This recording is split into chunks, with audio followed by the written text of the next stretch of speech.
Hey guys, welcome back to the channel with more Fullmetal Alchemist Brotherhood. This is episode 30, or part 3, episode 4. And yeah, last time Ed and Al were threatened not to make any moves against the military. Ed had to stay a state alchemist. Otherwise, Winry would be in danger, or Fuhrer Bradley would cut her down, as he said himself. Xiao Mei, or Mei Chang, and Lan Fan had a bit of a scuffle at the doctor's house, but they're told to keep things in check, not cause too much trouble. And Roy and Riza talked to Major Armstrong, who's finally in on all of the things that have been going on recently. And so, yeah, he's willing to fight for what he believes is right. He wanted to fight for the Ishvalans last time, but decided to step away instead, and regretted that ever since. So, love this character. And yeah, I feel like the only complaint really that I have with this show so far is that I need more of the background characters. Major Armstrong specifically, he's hilarious. And yeah, I was going over in my commentary about who are the people who are free to like move against the homunculi, who don't have people like being held hostage, like their friends or family being held hostage. And that's pretty much Maria Ross, Scar, Major Armstrong, Gene Havoc, maybe Mei Chang, Xiao Mei, Ling, I guess. And then I mentioned there's this woman who appears in the intro who has like blonde hair, like big lips. Yeah, I don't know what her role is going to be either. But yeah, speaking of Scar, Scar found Dr. Marco, and he's going to have Dr. Marco tell him everything about the war. So that'll be... that'll definitely motivate Scar towards... maybe not helping the State Alchemist, but definitely going against the homunculi. His focus is definitely going to change. But anyway, guys, if you want to watch the full reaction, you can check out Patreon in the link in the description below. Otherwise, let's get started. So you've decided to become a soldier after all? That's all the proof I need. You're not ready to learn flame alchemy. But sir, I am. Haven't I already mastered the fundamentals of alchemy? And I regret even teaching you that much, now that I know who you plan on using it for. But alchemy should be used for the people, shouldn't it? The military needs alchemists. It's a matter of defending our homes. If we don't help them... I'm tired of hearing that vile rhetoric. Defending our homes. He just wanted to help. Master!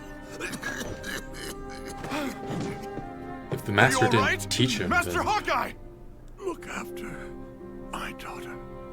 She's in possession of my research. Master Hawkeye. Riza's father? Your father told me soldiers are left to die like trash on the side of the road. That may be, but I know it's the only way to make a difference. And I know I'll never be happy if I don't try to make this country a better place. Man, that must have sounded pretty childish, huh? Can I trust you, Roy? With my father's research? Oh. What the? Black Hayate. No, Oh my god. Hayate. Bad dog. Sorry about that. Don't worry, it happens all the time. Really? She could have shot him. But deep down, I knew that would be wrong. And all of a sudden, that gun seemed like something evil. Next thing I knew, I stopped her. But I honestly think she would have shot him if I hadn't been there. You need to stay focused on living. That's how you'll help Winry. I mean, after all, you love her, don't you? He spit on Black Hayate. It's not like that. We've just been friends since we were little kids, and she's like family to me. I mean, of course, I'm gonna protect her, you know? Does it ever feel like a burden to you? But I've killed too many to feel sorry for myself. Besides, I can't deny that I'm the one who chose this path. Tell me your sins. What did you do to my people? Ishbal is a harsh and barren country, filled with rocks and sand. Considering the terrain, it's not surprising that it would give birth to such a stringent religion. Or that its people would be so earnest and resolute. What's the link? What? She doesn't know about this yet, right? Changed everything. It soon escalated into a civil war, and the fighting lasted 7 long years. 7 years. Until a simple one-page document determined the Ishvalan's fate. Executive Order 3066. The official order to initiate the Ishvalan War of Extermination.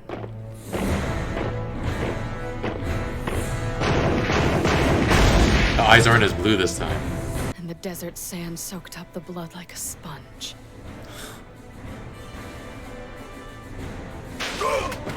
Reason. Most combat is blind, but it's different for snipers. Someone is sure to die when we pull the trigger.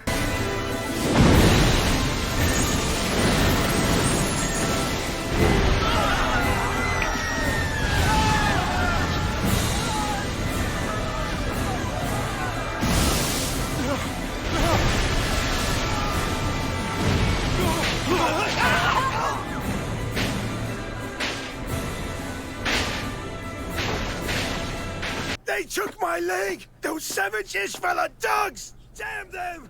Damn Monopoly Man. The Silver Alchemist. You've changed since the last time I saw you. I could say the same, Hughes. You have the eyes of a killer. Yeah. Captain, you have a letter. Oh, thank you. What? What's wrong? His girlfriend. I've still got a beautiful future. And her name is Gracia. She's patiently waiting at Central for the day I can come home. All alone. Oh, how long before some jerk puts the moves on her? No, Gracia would never do that to me. All of this destruction. For what purpose? All that's left is sand. True. It seems a little excessive to suppress an uprising. Long time no see. Do you still remember me? Damn this war. Even her. She has the eyes of a killer, too. Fullmetal Alchemist. Why are we being ordered to kill citizens when we should be the ones protecting them? I thought alchemy was meant to be used to help people. So why is it being used to kill them instead? Because that's the job we state alchemists have been given to do. You ask why we're here killing these people instead of protecting them? Explodey guy. Because this is a war, and that's what soldiers do. But can you honestly tell me, in that split second when you take down an enemy, you don't allow yourself to feel the slightest tinge of satisfaction and pride in your skills? Well, Miss Marksman. That's enough, Kimberly! I'll tell you what I Oh, don't he's get. Did you Kimberly. people expect something different? You act like you're surprised, like you didn't choose this. Look straight at the people you kill. Don't take your eyes off them for a second. And don't ever forget them, because I promise that they won't forget you. Can you tell me why you fight? I don't want to die. That's the only reason. The reasons are always simple.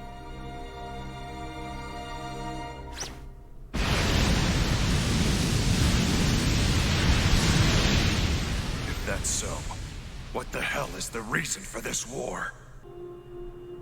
Damn.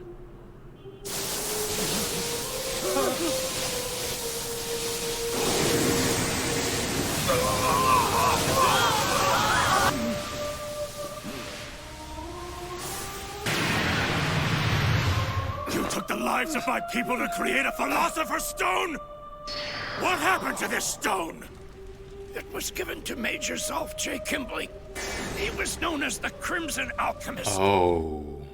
What a beautiful sound. It doesn't get any better than that. I can feel it deep in my bones. Like a part of me I never noticed before.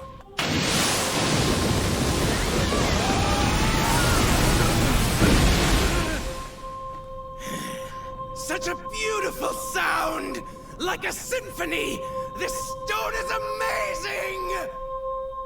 How much longer do you think your god plans to wait before unleashing his fury?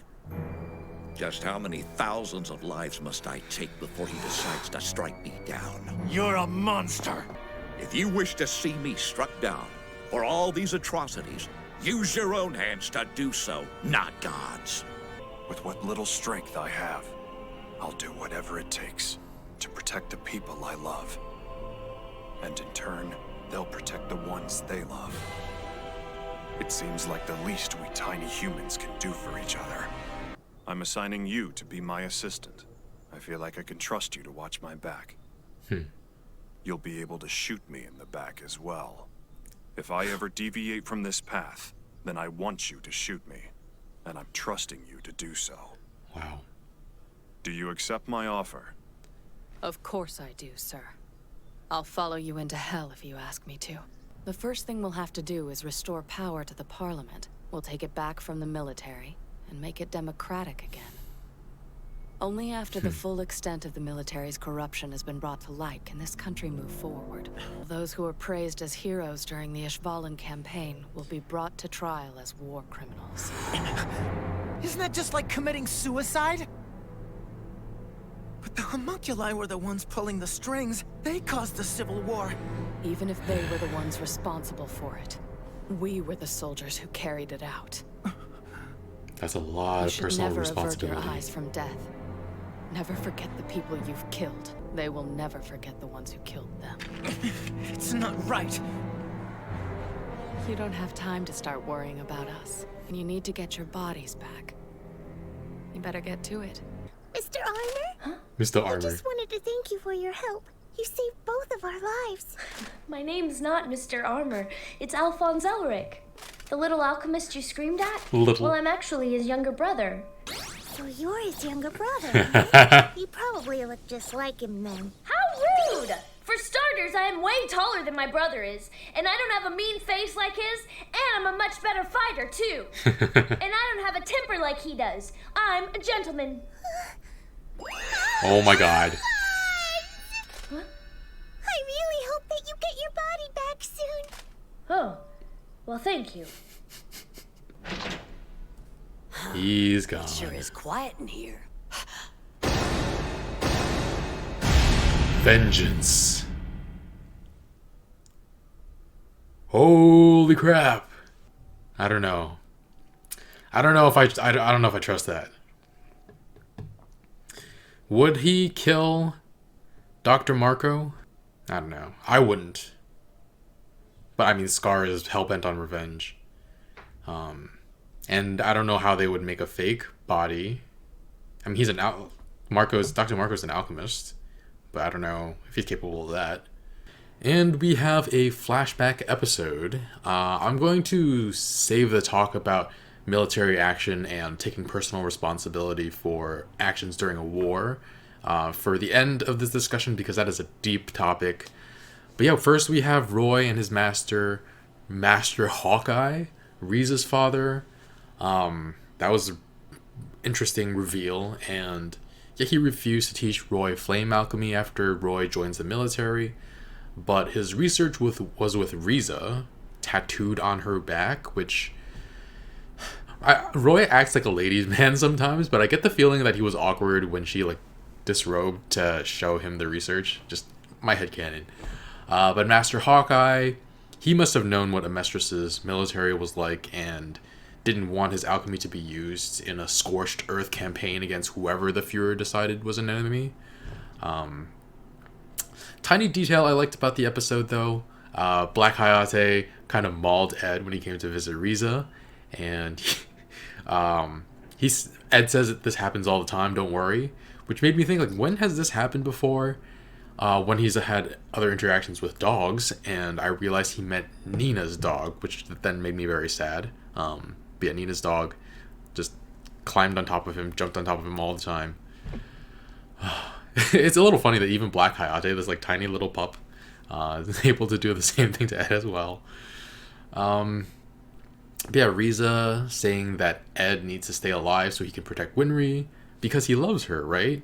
He's freaking spit out all his coffee in Black Hayate's face, and poor doggy. And I think Ed protested way too much.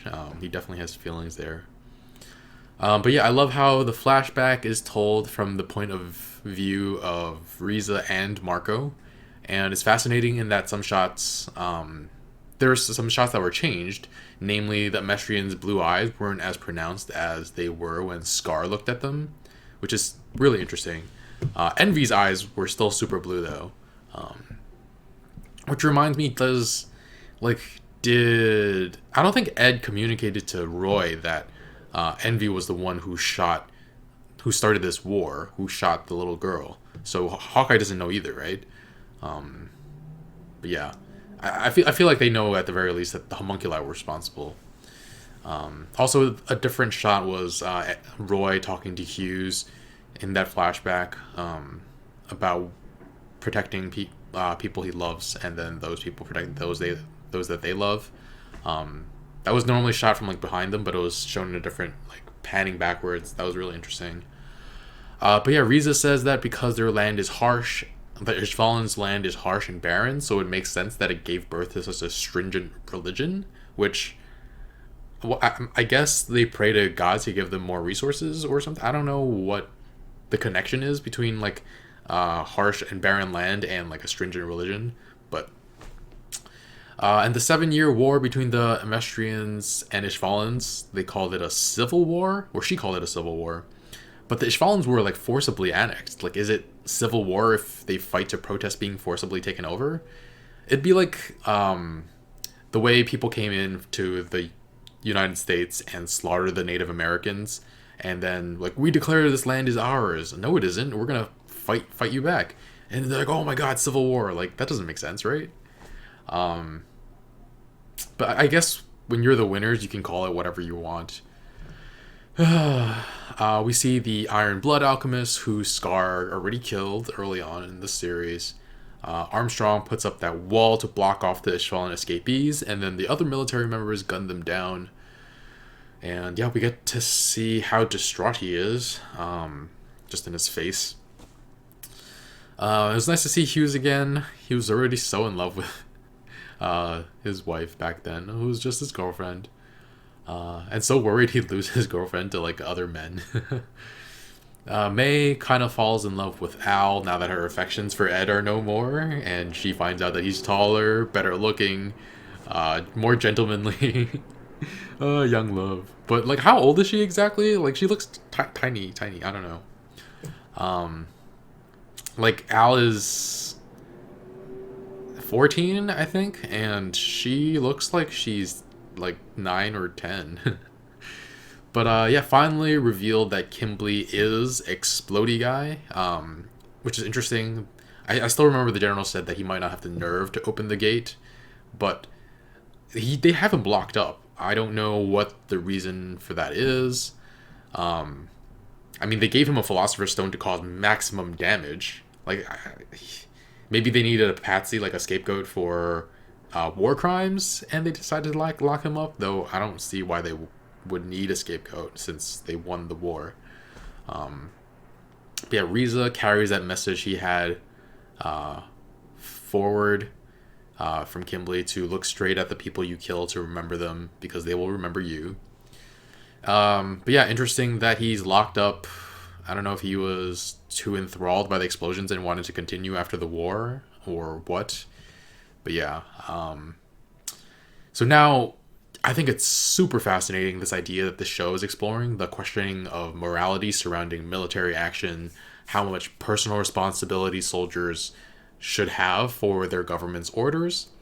And it only gets more interesting when you consider what it says about our society and our history.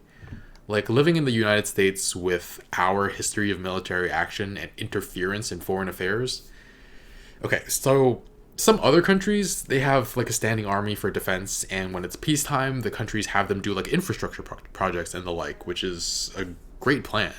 But then we have the United States who send their soldiers to depose leaders we're not fans of, interfering everywhere, regime change wars.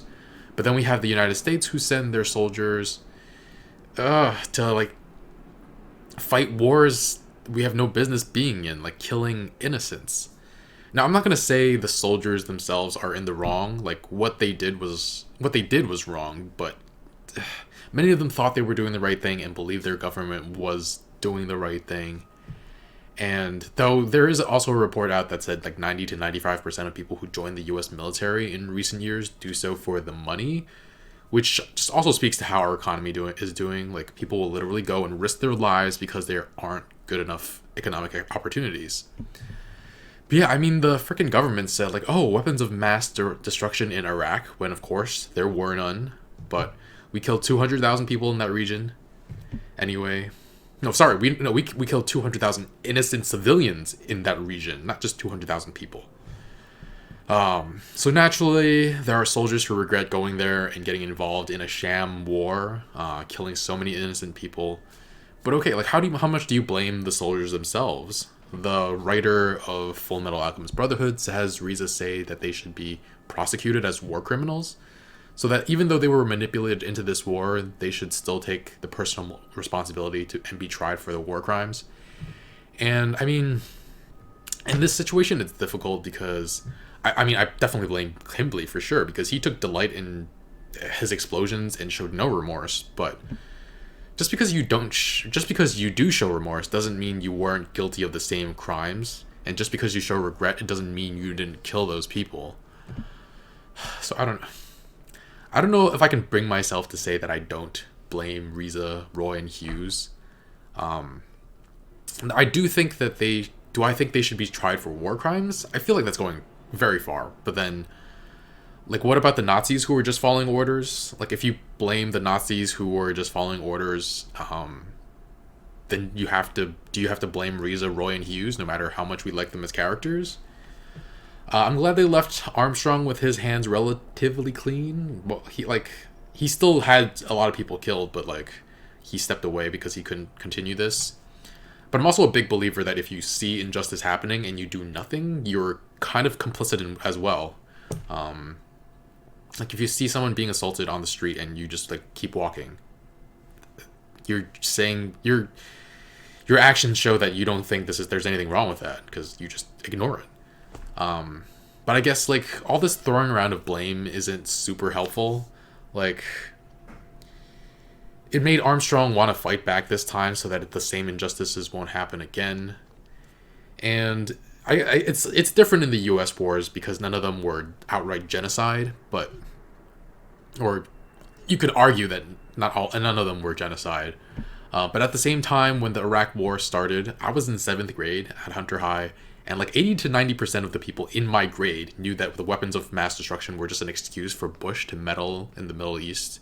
So we were 12, 13, so I really struggle with the idea that grown-ass adults can use ignorance as an excuse. With Roy, I mean, he thought alchemy should be used to help for the people, and he thought the military was the best way to do that. I'm just like, come on, man. But I still don't think the soldiers should be punished for it. And I think as much trauma as they went through because of the government's deception, like, we owe it to them to take care of them. But no, in the United States, after the government uses them, they abandon them and offer them shoddy healthcare and mental health care services, and don't help them enough to integrate back into normal society. It's a very complicated issue of whether how much personal responsibility soldiers take for the actions of their governments, the direction of their governments. But yeah, like, I don't know that it's actually super helpful to throw blame around. Like, the damage is done. Just what is the best path forward to help everybody in pain and in need? And I think given that everything that's already happened, Roy is doing as much as he can to help the situation. When he joined the military, he didn't want to be Führer. He wanted to help. And I don't think I'm reading it wrong when I say that part of the reason he wants to become Führer now is because he has a great disdain for the things he and his country has done and wants to set it right. And if or when he becomes Führer, if he doesn't help the surviving Ishvalans enough, I'm going to have like real problems with him. But based off of everything he said, I do trust that he will try to do the right thing. But yeah, the people in charge definitely have to be held accountable. So the homunculi, everyone at the table with Wrath threatening Roy. In our real world, George W. Bush is just going to go away, just going to get away with war crimes, which... But yeah, I mean, if only the world didn't have like people in charge abusing their power. The very common thing to say, I mean, they even said it in Game of Thrones, like this is not a spoiler, how like these people are just fighting like these rich people's wars. And yeah, at this point we're about to elect our president, and I have a very simple like low bar for candidates, and yet like only 3 of them have passed that bar, like have gone over that bar. Like I just want them to say that we're going to cut military spending, because why the heck are we spending more than the next top 10 militaries in the world combined? Especially when income inequality is at record highs. Like, who are we worried about? Like, all right, like let's say we're worried about ISIS. We spend 1% of our military budget on ISIS, and then Trump freaking lets the Turkish people roll over the Kurds and releases ISIS ISIS prisoners back out from Kurdish prisons. Like these people want wars. That's what they want, to have a war so that they can continue making money. Like, yeah. And as far as I know, the only people that have said they want to cut military spending are Andrew Yang, Tulsi Gabbard, and Bernie Sanders, which, I mean, we had like 20 something candidates, and we have 3 who have the right idea. It's funny because my second choice for president hasn't said that she wants to reduce military spending, which is like one of the biggest things that I don't like about her, but like she's still better than a lot of other people. Anyway, I've mentioned before in my reactions to The Expanse that I couldn't be a soldier. Like, even if I put aside my disagreement with the military actions of my country, like I couldn't do it. Like, a large part of the reason is like my D&D alignment. Like, that's like the neutral good, lawful good, or whatever, like chaotic evil, whatever. So I've always lined up as chaotic good. So if it's for the common good, I have no problem disobeying orders. I have no problem breaking laws, which huge no if the military is if you disobey orders in the military. But in the case of Amestris, the whole government and country is led by the military, which, eek. That's a very bad situation. But yeah, this was a very interesting episode. A lot of stuff was revealed about the past, and there's not too much to analyze with the story going with this, because the large parts of the story we knew. But yeah, I'm gonna give this a 9 just because, for simply how thought-provoking this episode is, and like the questions it tackles. And oh yeah, then near the end of the episode, we see that Scar has killed Dr. Marco and wrote vengeance. I don't trust that whatsoever. It just doesn't feel right. I might have bought it a little bit more if we haven't been faked out with deaths before, like specifically Maria Ross's. And I also think that Dr. Marco is too important to kill right now, and I do feel like Scar turned a corner at some point. Anyway, yeah, if you want to watch the full reaction, you can check out Patreon in the link in the description below. Leave a like, really helps out this channel. I'll see you guys next time.